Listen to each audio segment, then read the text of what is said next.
Hello again, everybody. This is Mr. Everything, and I am coming back at you with another Wargaming and miniature video. In today's video, we're going to continue on with our Napoleonic project updates. If you've never been to any of my project updates, what they are is I try to inform you on figures that I've painted, rules that I'm working on, terrain modeling, everything towards that project that I'm working on. Now, my Napoleonic project is kind of twofold. Not only am I painting up figures, terrain, things like that for a specific battle, and in this case, Quatre Bras, but I'm also in the process of writing my own Napoleonic rules. So as I progress and as I add to these rules and kind of hash some things out in my head, I will let you know my progress. Also, we share ideas and we talk about things on Wednesday. I have a Wargaming Wednesday video that goes up. I go live at 11 a.m. We stay online for about 2 hours, either working on models or talking about rules, etc., etc. If you're interested in that, see me Wednesday at 11 a.m. All right, so in today's video, I'm going to show off some of the figures that I've finished, and then we'll also progress into some of my thoughts for the upcoming rules. All right, now this right here, I do believe is the 73rd. Yep, it's the 73rd. I don't remember which battalion. It could be 2nd Battalion of the 73rd. But this is the regiment of 73 that was at Quatre Bras. Now, this is my standard battalion, infantry battalion layout.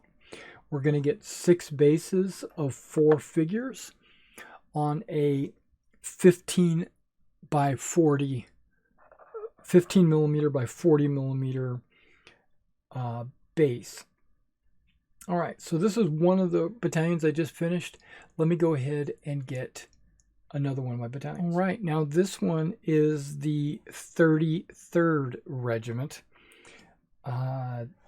These figures are Old Glory figures, and they're 15 millimeter, and the flags are from Fighting 15. Now, I considered doing a different layout for my command stands.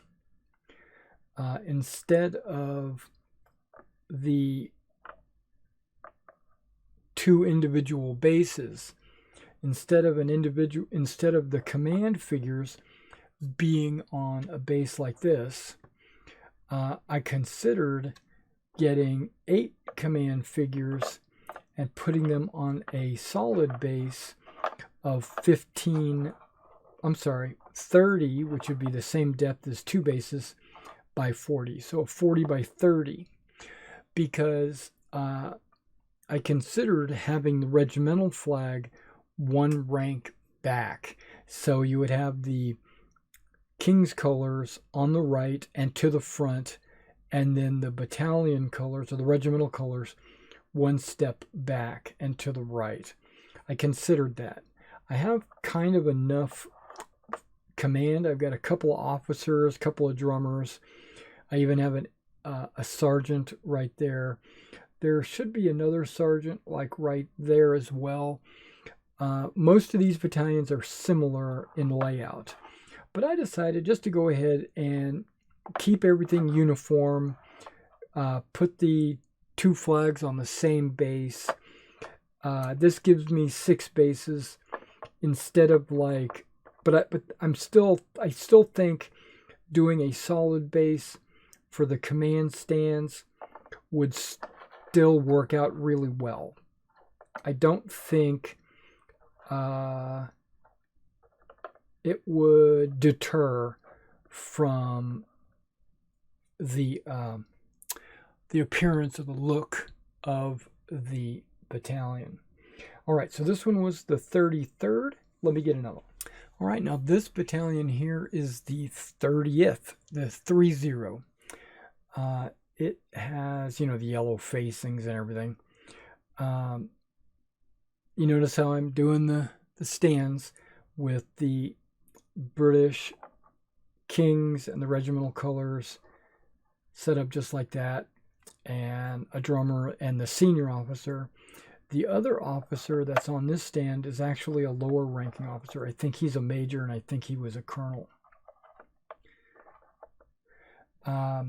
These skirmishing, the lights, I have done previously. I had them done. They were mounted 3 per stand.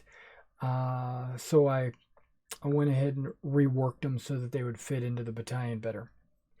Now, these battalions are still 24-figure battalions. They're just not on square bases. They're on long bases. And if I was to put them in line, they would only be 120 millimeters, right? It wouldn't, there would be, there we go. So you would 40 millimeter each base. So that would be about half of what a black powder 28 millimeter battalion's frontage would be in line. All right, let's get another battalion out. All right, now this is the 69th Battalion. The 69th also has green facings. The flock that was used on each of these bases, each of these battalions, I varied up slightly so that the battalions would all have the same flock, but I varied it so subtle that you can almost not tell the difference between the battalions. But this one has the lightest flock out of all of them. Now, these Old Glory, one thing I don't like about Old Glory British, there's 2 ways you can buy them. Okay, let me back up. It's not a negative. It's just a negative of the way I bought them, because you can get them in 2 ways. You can buy bags of center company, bags of flanker companies, and bags of command elements. If you get a command element, you're only getting enough flags like this to do 4 battalions, because you get 8 standard bearers and you need 2 per battalion. Now, I understand I could put I could put 1 flag or even no flags in a battalion. It's however you want to do it. But I personally want to have the King's color and the regimental color in every battalion. I think that really makes the British kind of stand out. They pop on the battlefield when you've got these guys deployed out there and they've got all these flags. It just looks awesome. The downside is you get a bag and you only get 4 battalions worth of flags. You get extra officers, you get extra drummers, you get all that good stuff. But then when you go to the line companies, or the line companies, that's all you get. When you open the bag, you get nothing else, just line companies. So if you buy a line company bag, you get no command and no flankers. So if you have to buy another bag of flankers, like in this case, I only have 4 figures as flankers. I probably should have 8 figures as flankers, to be honest, but maybe not, because there's like a grenadier and there's a light and a grenadier company, and then there's like 10 other companies. So maybe that is a good ratio. So I just put 1 stand of flankers in each battalion. Now you can get it that way, right? Where you have to buy like 3 bags of center, 1 bag of command, and then 1 bag of flankers, and then do your battalions that way, but then you'd have extra pieces. There's not any really good organization there, so you got to kind of maybe get 3 bags of center, 2 bags of command, and then a bag of flankers to kind of flesh it out, and then you're going to have odds and ends. Okay, so that's the way I went about doing it, which I kind of look back on it and almost regret, but it's actually cheaper that way, especially since I was doing much larger forces, because I plan to do all of Waterloo, so eventually. So it's okay that if I've got extra pieces, because then I'll just be able to get less on my third wave of models. Another way you could do it is to buy the regimental packs, which I probably should have done. You can get a regimental pack. The way I'm basing it, you'll get 2 battalions, because you'll get about 48 figures. And in that 48 figures, you're going to get enough standards, enough drummers, enough flankers, enough line companies. You'll basically get enough to do 2 battalions. The price is slightly higher, like think of 18 versus 21 or something like that. For that a couple extra bucks, it's already sorted, and you can just open a bag and do 2 battalions. Just like the way I'm doing my French. My French come 2 battalions per bag with standard bearers and everything. All right, so that's the British infantry. I also completed my Brunswick Uhlans. Okay, now these guys are on 30 by 30 bases, 2 figures, 30 by 30. And these 4 bases represent a small unit. 6 bases would be medium. 4 bases is going to be a small unit. And that's what these guys are, a small unit of Uhlans. Brunswick Uhlans. I think they came out really good. My Uhlans are actually minifigs. These are minifig models. And I love the way I've been doing my horses. I've been layering them. I put like a really dark brown, and then I gradually build up the lighter brown, and it just makes the horse color really stand out. I'm really happy with it.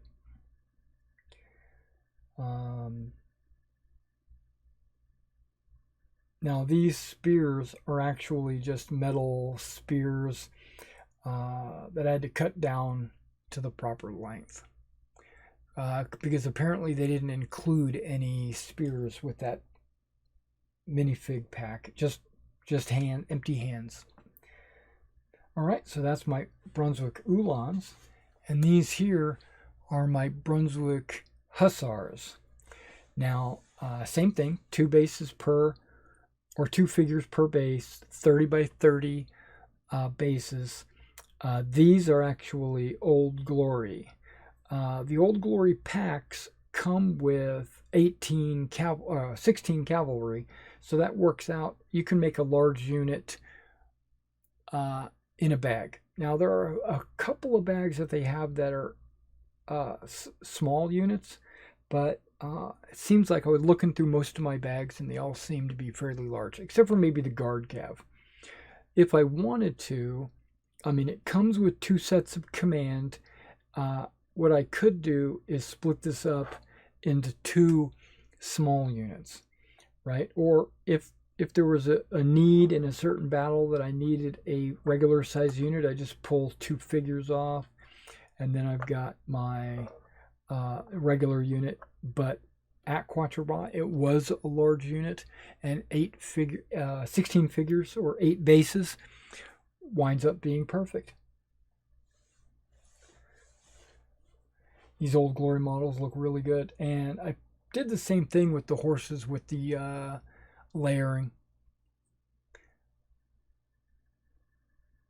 Hopefully you like the look of them.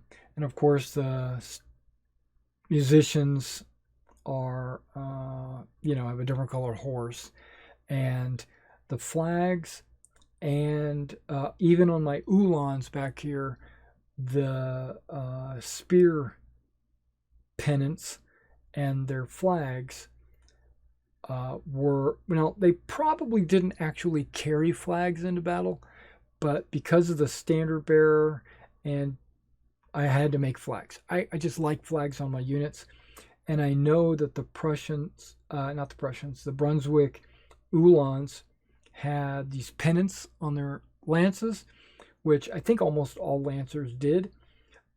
These didn't come with that, of course, because they're just spears. So I had to make my own pennants. A little bit of paper and paint.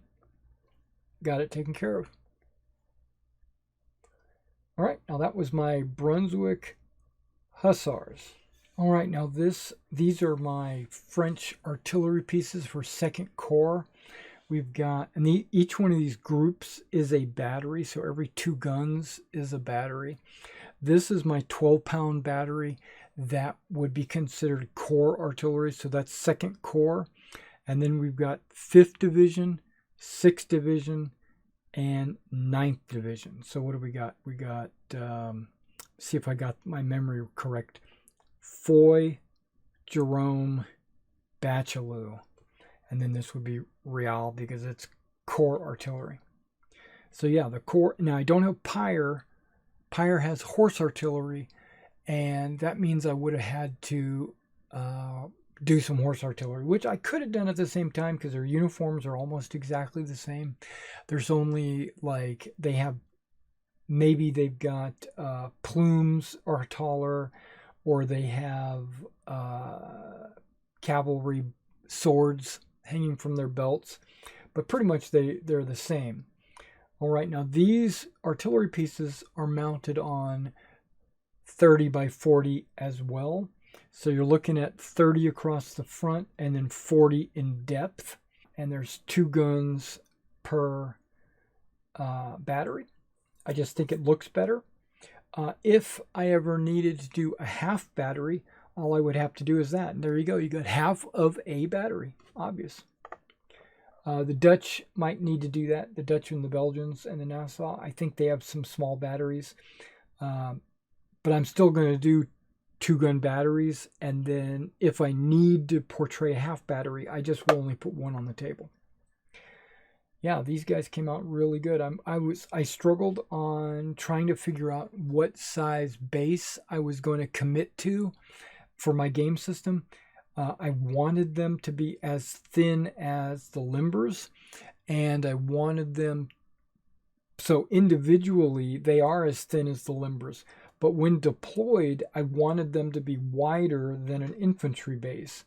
So together that's 60 millimeters, but when limbered it's only 30 millimeters. All right, let's talk about the limbers here in just a second. Let me go ahead and turn this off. Okay, so this, let me get this limber out of the way.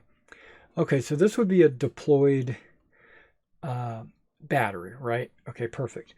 Now I've debated, I'm just telling you my thought process. I'm not going to do it this way, but I thought about it. I said, because I'm doing 2 base batteries, I could easily just say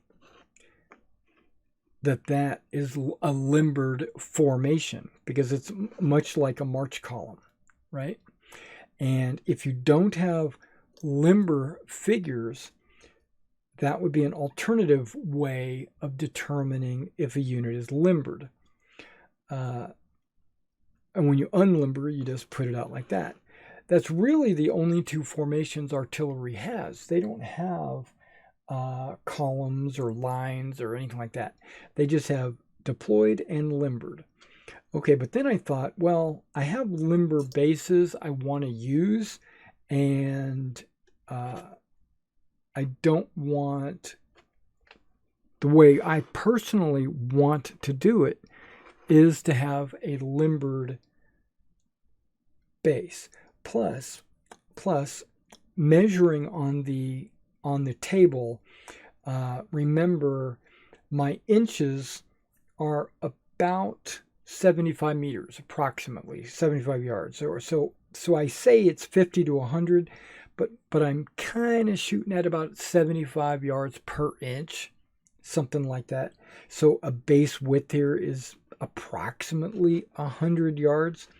So if I was to deploy like this, that is not long enough for an artillery train with its limbers and everything else. But it's close. It's okay. But it's still not long enough. Okay, my original plan, this was back in the day when I originally made this limber and this base. My original plan was to mount it on 30 by 40, just like this, and then limber it up like that, right? Giving me a measurement of this far, 100 plus 40, approximately 140, approximately, right? So I realized that was probably a little, that's okay. That 140 is okay. It fits into my thought process.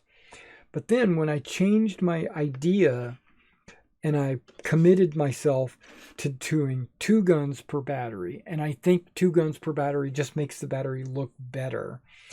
If I was to add this to the limber, this is way too long. That's 180 millimeters in length. And I said, okay, that's too long. And because that's too long, I looked at the base of the way the limber and the horses are arranged on this base. I realized that the limber base is just too big. 100 millimeters is too much. So I decided to switch it up with an 80 millimeter limber base, right? 80 millimeters with the 2 guns, with any 2 guns, would wind up being 160, because 80 and 80, right? And 160 is pretty close to 140, so I can live with this. I shrinking this down even more to maybe 60 is too short, right? So leaving it 80 is fine. And then I thought about it. Well, will this fit on that, right? And that's going to be my next project for my Napoleonic project, is disassembling all my limbers, because I've got 12 limbers. I got 6 French, 6 British. It looks like that would fit just right there, right? And so the wheels would be right about there. Then the horse could be pushed back maybe just a little bit to match up with that.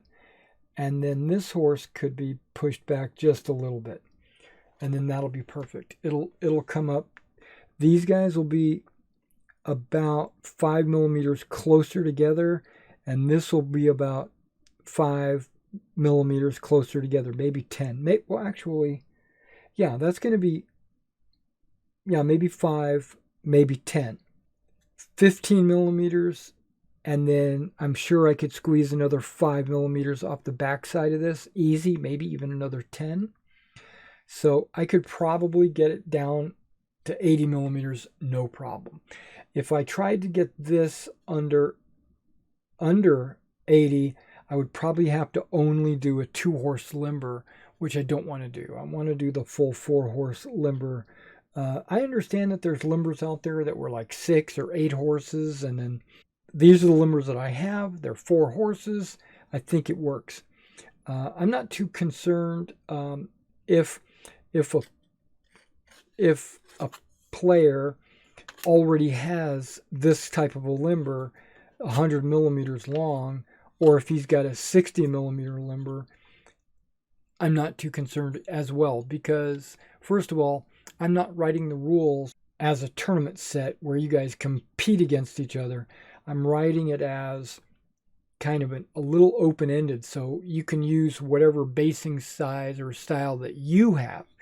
But for me personally, I want to be accurate, So I'm going to go with a 80 millimeter, and these guys are going to be my next limber project. I'm going to correct all my limbers.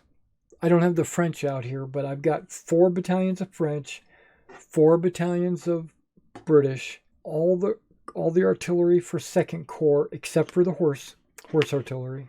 I've got the Uhlans and the Hussars for the Brunswick finished.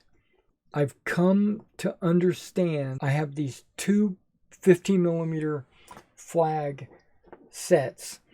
I have a handful of GMB flags, and then I've got sheets of Fighting 15 flags.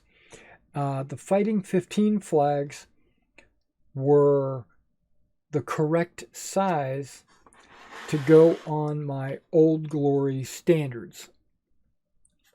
The British GMB flags were about 2 millimeters larger than these. They were too big. They would have either covered up the spear pit tip or the hands. They're just way too big. They're just way too big. Now, if I was to put my own flagpoles on there, I could have put some extra large flagpoles, and then those flags would be on there fine.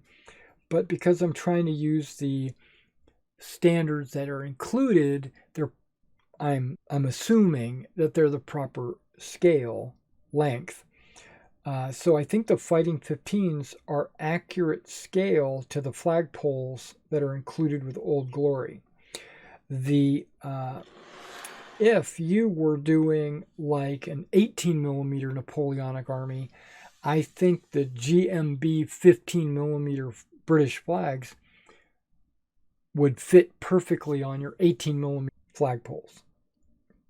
Okay, in addition, I've decided how I'm going to do command. I haven't worked out all the details yet, but basically a turn is going to be both sides will roll every turn. Both sides will roll off on initiative, right? And then whoever has the initiative that turn will determine who the phasing player is. So there's going to be an active player and a passive player, or you could say a phasing and a non-phasing player. So it's like, okay, I'm going to let you go first kind of deal, or I'm going to go first if I win the initiative, right? A player that has to go first, either the one you give it to or yourself, they will pick one of their brigades, right? Any one of the brigades on the table. They will roll a die to determine how many units in that brigade can be given orders, right? So if I've got a 4-battalion, if I have a 4-battalion brigade, like these British, because these all 4 of these battalions come out of the same brigade at Quatre Bras. I know these are French guns, but let's just pretend they're British guns. Okay, so just pretend like these guns here are British guns, and because guns are assigned at the division level, either brigade commander can give them orders. Okay, so that's the way I'm doing it. That's the way I'm going to do it. So let's say there's a brigade commander in here and he rolls a die, but he only rolls a 3 on a d6. He can only tell 3 of his units to do things like this one, and this one, hypothetically. Or he could say these 2 and the guns, or whatever. He doesn't have to announce ahead of time. He just picks this one, gives it orders, has it do its thing, then he picks another one, has it do its thing, and then he picks a third one, has it do its thing. Now he's run out of orders, so he rolled a 3, that's what he gets. In addition to that, the division general every turn, before the turn begins and before initiative is determined, will roll a d3 to determine how many command points he has. These command points are marked maybe with a die or tokens or pips or whatever, and you roll all your division generals at the start of the turn, and so does your opponent, and then you roll initiative to see who goes first. You go first, you get a battalion, brigade. I mean, you're going to roll a d6. It gets you the number of commands or orders that you can issue, and then you start issuing orders. If you run out of orders, like this guy, let's say he doesn't roll a full 5, like let's say he rolled a 3, you can draw upon one of those command points from your division commander, pull it to issue another order. And you can do that as many times as you need, but only up to the number of command points that your division general has. And he's only going to have between 1 and 3. He might have 4. I don't think I'm going to do 5. There was like a crappy general might get a -1, like it'll be a D3 -1. I don't think I'm going to do that. I think I'm going to roll 2d3, and you take the lower of the 2. So if you roll 2 3s, you can still have a 3. But a -1 guarantees you'll never have a 3. And I don't think I want that. I think I'm going to do something called disadvantage when you're an inexperienced general. If you're just a normal, competent general, you roll a d3. If you're a exceptional general, you'll probably roll advantage, right? Now, I was thinking about a superior general, because there are some of those. I think I'm going to roll a die and add 1 to that. That way, you could get up to 4. You're guaranteed to get at least 2 that way. Instead of just like triple advantage or whatever. I'm going to just do or advantage and +1. No, just the +1. The odds work out that you actually get more with the plus or less with the minus than you do with advantage or disadvantage. Let's say your division general only has 1 command point, and you rolled a 3 and you moved these 3 units. Well, you can take that 1 command point from the division general, give it to your 4th unit, have it move. That does mean that you didn't get to move it or give orders to everybody. That's fine. That just means, the heat of the battle, you're not able to issue orders to everyone. So it kind of gives a little ebb and flow to the battle, because you never know. You might roll a 1 some turns. You might roll a 6 some turns. And once you're done with issuing orders and performing the movement and the shooting and everything else with your brigade, then you pass the turn over to your opponent. And then he gives orders, which I'm calling the go. It's your go. It's my go. It's your go. And go is an abbreviation for give orders. Your opponent gives orders. He picks a brigade, issues orders, uses his divisional general command points or whatever if he has any. Then he passes the go back to you. Now, since this brigade has already been activated, you can't activate it again. You have to activate another brigade anywhere on the table. So let's say he's activating his cavalry, right? And let's say he's got 2 cavalry units in this cavalry brigade, and he rolls his brigade command. He rolls another d6, but he winds up getting a 1. Now, there's 2 units, so you can only issue orders to one of the units. Now, you could draw upon your division general's command points, but let's say that these guys are all in the same division, and this brigade used up all the division general's command points when it had a chance to go.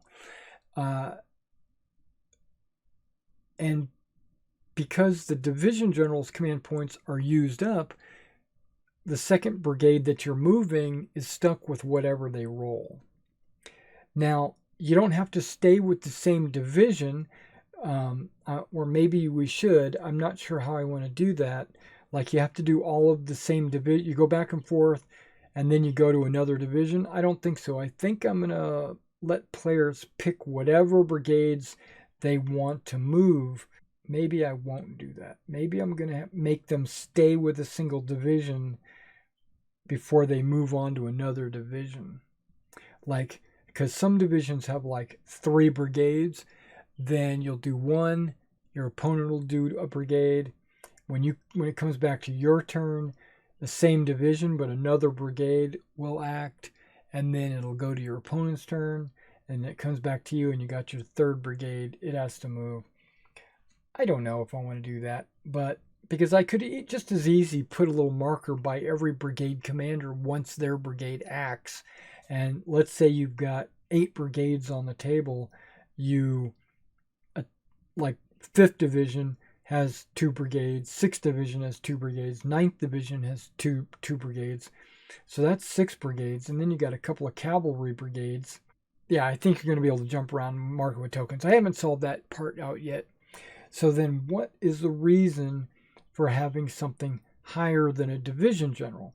Well, your corps commander has modifiers to the initiative. So the corps commander will determine who goes first each turn. The division general is the one that has bonus orders or command points, and then your brigade commanders are the ones that are actually conducting the battles.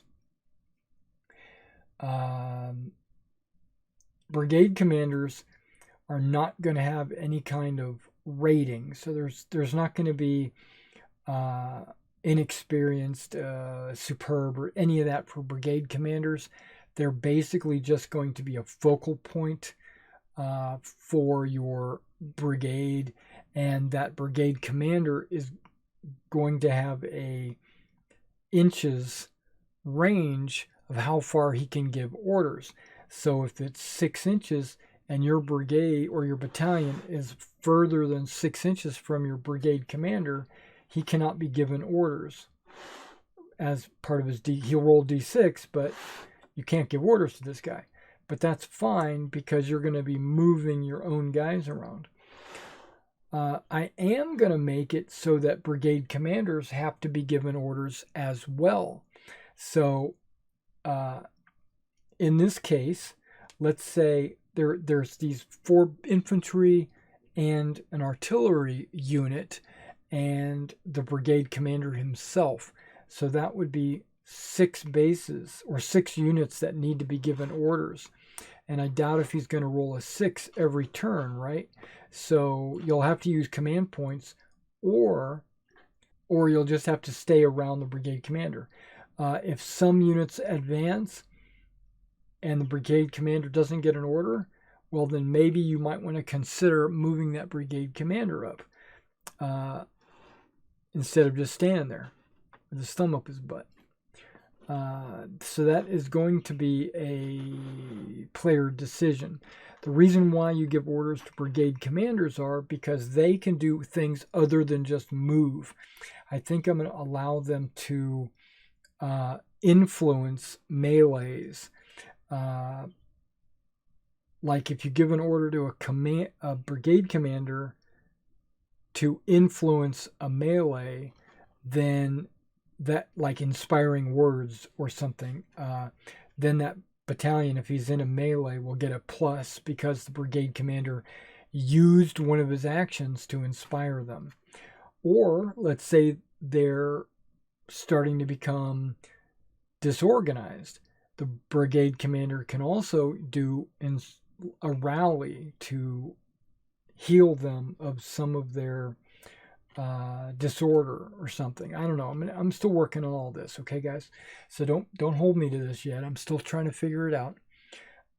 Ranges and movements. I think some of the orders are going to be very similar to what I saw in Battle Group, where you get movement, shooting, or a combination of movement and shooting. In that case, I think I'm going to do 3s and not 2s. I think I'm going to break everything down into 3s. So if you give this guy a movement order, he'll be able to move 3 times. I think that if you're going to give them a shooting order, I think it's only going to be 2. I think they're going to be able to shoot twice. So you can move 3 times or shoot twice. Now, if you move and shoot, I think I'm going to do 2 moves and 1 shot. So you'll still be able to get a pretty good size move and fire. But if you want to just fire, it can only be up to 2 times. It's not going to be a full 3 times, I think. I think that's how I'm going to do it. I think I'm going to do a dice pool, like a number of dice. And I think that attack column or line will have no modifier to the die rolls. It will just influence how many dice you get to roll. So like in this case, the line, I'm thinking I'm going to give this a 3 dice roll. So because you get like 3 dice per 1 die per company or whatever. And then I was also thinking that if you're in an attack column, giving that whole thing only 1 die to attack. And then if you're in march column, giving it 0 dice. Okay, so that this is all shooting, by the way. This can't shoot. This shoots with only 1 die. And then the line will shoot with 3 dice. So you're getting a big boost in firepower if you're in line. But it's not going to modify any die roll. It's not going to modify the die roll, just how many dice. And then there was something else I wanted to say. Oh, if you're in any kind of square, I was thinking that there would be a number of dice per side.